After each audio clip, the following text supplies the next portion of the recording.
আপোনালোকে জানেনে অসমৰ ঐতিহাসিক গৌৰৱৰ এটা প্ৰতীক ৰংঘৰৰ বিষয়ে? আজি আমি এই ভিডিঅ'ত ৰংঘৰৰ বিষয়ে, তাৰ ইতিহাস, স্থাপত্য আৰু ইয়াৰ গুৰুত্বৰ বিষয়ে সকলোবিলাক জানিম। আৰু পৰীক্ষাত ইয়াৰ বিষয়ে কেনেধৰণৰ প্ৰশ্ন আহে এই প্ৰশ্নবিলাক আমি শেষত সমাধান কৰিম। প্ৰথম আমি যে ৰংঘৰৰ পৰিচয়। ৰংঘৰক ভাৰতৰ প্ৰথম ক্ৰীড়া ভৱন বুলি কোৱা হয় বা পেভিলিয়ন হিচাপে বিখ্যাত, আৰু ইয়াক আহোম ৰজা প্ৰমত্ত সিংহই নিৰ্মাণ কৰিছিল প্ৰায় 1746 চনৰ পৰা 1750 চনৰ ভিতৰত। আৰু ৰংঘৰ শিৱসাগৰৰ পৰা 3 কিলোমিটাৰ মান আঁতৰত ই অৱস্থিত। এতিয়া স্থাপত্য কৌশল আৰু গঠন কেনেকুৱা ৰংঘৰৰ এইটো জানিম। ৰংঘৰ দ্বিমহলীয়া, মানে কংক্ৰিট আৰু ইটাৰে নিৰ্মিত। মাটিৰ ওপৰত মাটিৰে গাঁথনি, ওপৰত হাওৰ ধৰা ছাতৰ দৰে দীঘল ছাদ। ছাদটো ঢাপলি আকাৰৰ আৰু মিঠা মাটিৰে তৈয়াৰ কৰা হৈছে, যাৰ ওপৰত ভাঙি ভাঙি পৰা ধ্বংসাৱশেষৰ চিহ্ন এতিয়াও দেখা যায়। আৰু ছাদটো এজন আহোম নাও, মানে বটৰ আকৃতিৰ।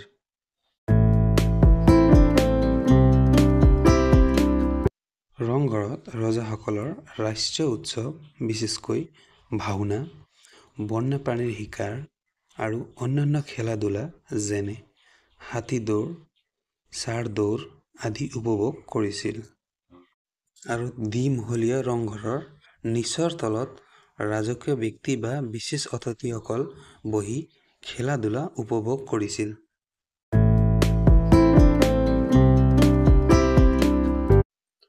ৰংঘৰ কেৱল এখন ভৱন নহয়, ই আহোম সভ্যতা, শিল্প আৰু সংস্কৃতিৰ প্ৰতীক হয়। ভাৰত চৰকাৰে 1904 চনত ইয়াক সংৰক্ষণ কৰা আৰম্ভ কৰিছিল। আজি ৰংঘৰ ভাৰতীয় প্ৰত্নতত্ত্ব সৰ্বেক্ষণ ASIৰ দ্বাৰা সংৰক্ষিত হয়। বৰ্তমানে ৰংঘৰ ভ্ৰমণকাৰী আৰু পৰ্যটকসকলৰ বাবে খোলা থাকে। 2023-24 বৰ্ষৰ পৰা ইউনেস্কো ৱৰ্ল্ড হেৰিটেজ চাইট হিচাপে অন্তৰ্ভুক্ত কৰাৰ চেষ্টা চলি আছে। ৰংঘৰ কেৱল অসমৰ এখন ঐতিহাসিক ভৱন নহয়, ই অসমৰ গৌৰৱ এটা প্ৰতীক।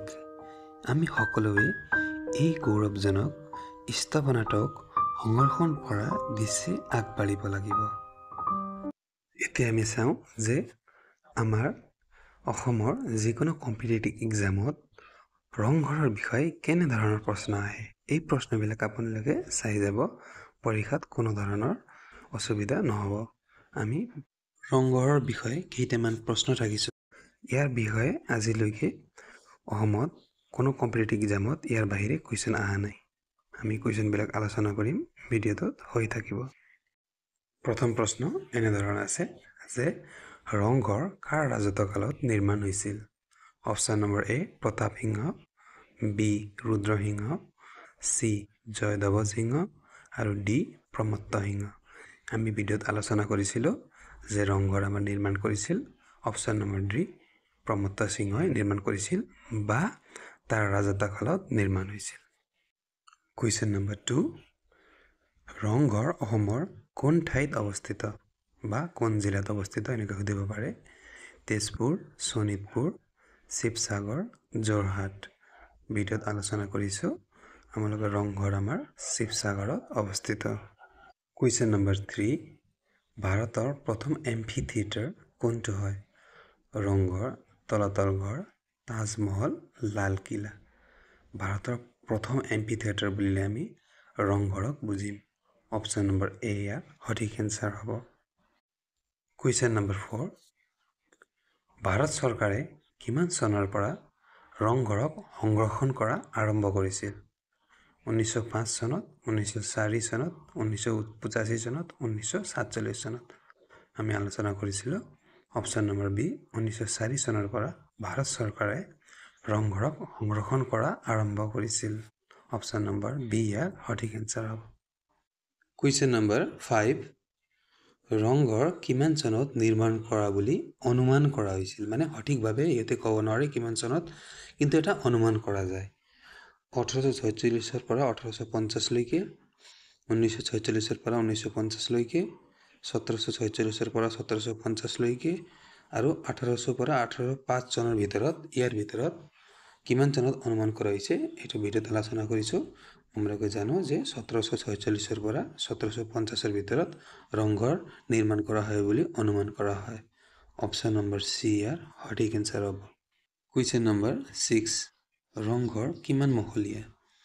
2 মহলীয়া, 3 মহলীয়া, 4 মহলীয়া বা ইয়াৰ ভিতৰত এটাও নহয়। ৰংঘৰ আমাৰ দ্বিমহলীয়া হয়, ওপৰতো আছে তলতো আছে। অপশ্যন নম্বৰ এ ইয়াৰ ৰাইট এনচাৰ হ'ব। কুৱেশ্যন নম্বৰ 7, ৰংঘৰ প্ৰমত্ত সিংহই কিহেৰে নিৰ্মাণ কৰিছিল? শিলেৰে, মাৰ্বলেৰে, ইটাৰে বা ওপৰৰ এটাও নহয়। ৰংঘৰ প্ৰমত্ত সিংহই কংক্ৰিট আৰু ইটাৰে দুয়োটাৰ মিশ্ৰণ কৰি নিৰ্মাণ কৰিছিল। অপশ্যন নম্বৰ চি ইয়াৰ সঠিক এনচাৰ হ'ব। কুৱেশ্যন নম্বৰ 8, ৰংঘৰৰ ছাদটো কি আকৃতিৰ?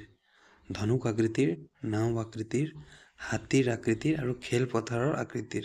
কি আকৃতিৰ? ৰংঘৰৰ ছাদটো আমাৰ বিশেষকৈ ছাদটো ঢাপলি আকাৰৰ আৰু মিঠা মাটিৰে তৈয়াৰ কৰা, যাৰ ওপৰত ভাঙি ভাঙি পুৰা ধ্বংসাৱশেষৰ চিহ্ন আছে। ছাদটো এজন আহোম নাও মানে বোটৰ আকৃতিৰ, মানে নাৱৰ আকৃতিৰ, এইটো মনত ৰাখিব। এই প্ৰশ্নবোৰৰ বাহিৰে আৰু কোনো প্ৰশ্ন নাহে আমাৰ অসমত কম্পিটিটিভ এক্সামত। সেইকাৰণে যদি আপোনালোকে প্ৰশ্নটো ভালকৈ চাই যায় ইয়াৰ ভিতৰতে থাকিব আৰু ৰংঘৰৰ বিষয়ে আপোনালোকে জানিবলৈ পালে। এনেকুৱা ভিডিঅ' পাবলৈ হ'লে লাইক আৰু ছাবস্ক্ৰাইব কৰি ৰাখি দিব আৰু বেলেগ বস্তুৰ বিষয়ে ভিডিঅ'টো লৈ আনি থাকিম।